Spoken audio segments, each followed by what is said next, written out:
ಇಂದು ಅಗ್ನಿಶಾಮಕ ದಳದಿಂದ ಶ್ರೀ ಸಾಯಿ ವಿದ್ಯಾನಿಕೇತನ ಶಾಲೆಯಲ್ಲಿ ಅಗ್ನಿ ಅವಘಡ ಹಾಗೂ ಬೆಂಕಿ ನಂದಿಸುವ ಕುರಿತಾಗಿ ಅಗ್ನಿಶಾಮಕ ಸಿಬ್ಬಂದಿಗಳು ಪ್ರಾತ್ಯಕ್ಷಿಕೆ ಮೂಲಕ ಮಕ್ಕಳಿಗೆ ಅರಿವು ಮೂಡಿಸಿದರು.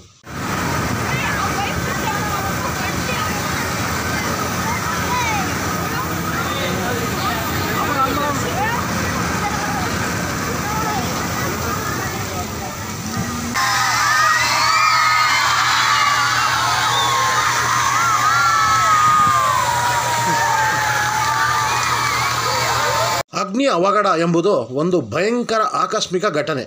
ಬೆಂಕಿ ಅಪಘಾತಕ್ಕೆ ಹಲವಾರು ಕಾರಣಗಳು. ಕಾಗದ, ಬಟ್ಟೆ, ಕಸಕಡ್ಡಿ, ಅನಿಲ, ವಿದ್ಯುತ್, ಆಮ್ಲಗಳು, ಪೆಟ್ರೋಲಿಯಂ ಉತ್ಪನ್ನಗಳು ಇಂತಹ ವಸ್ತುಗಳಿಂದ ಬೆಂಕಿ ಅಪಘಾತವಾದಾಗ ಎಚ್ಚರಿಕೆ ಹಾಗೂ ಅರಿವು, ಯಾವ ವಸ್ತುವಿನಿಂದ ಉಂಟಾದ ಬೆಂಕಿ ಆರಿಸಲು ಯಾವ ರೀತಿ ನಂದಿಸಬೇಕು ಎಂಬುದು ಮುಖ್ಯವಾಗುತ್ತದೆ.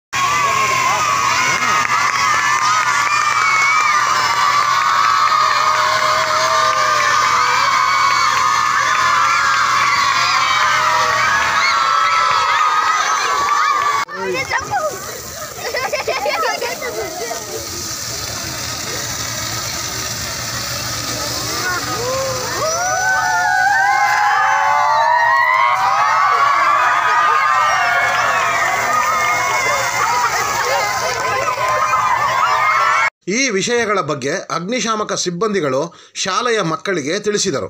ಈ ಸಮಯದಲ್ಲಿ ಅಗ್ನಿಶಾಮಕ ಸಿಬ್ಬಂದಿಗಳಾದ ಬೀರಪ್ಪ ಬಣಜ, ಗಿರಿಮಲ್ಲಪ್ಪ ಎ, ರಾಘವೇಂದ್ರ ಆರ್, ಶ್ರೀ ಸಾಯಿ ವಿದ್ಯಾನಿಕೇತನ ಶಾಲೆಯ ಮುಖ್ಯಸ್ಥ ರಾಮಾಂಜಿ, ಮುಖ್ಯ ಶಿಕ್ಷಕಿ ಗೀತಾ ಸೇರಿದಂತೆ ಶಾಲಾ ಶಿಕ್ಷಕರು, ಶಾಲಾ ವಿದ್ಯಾರ್ಥಿಗಳು ಹಾಜರಿದ್ದರು.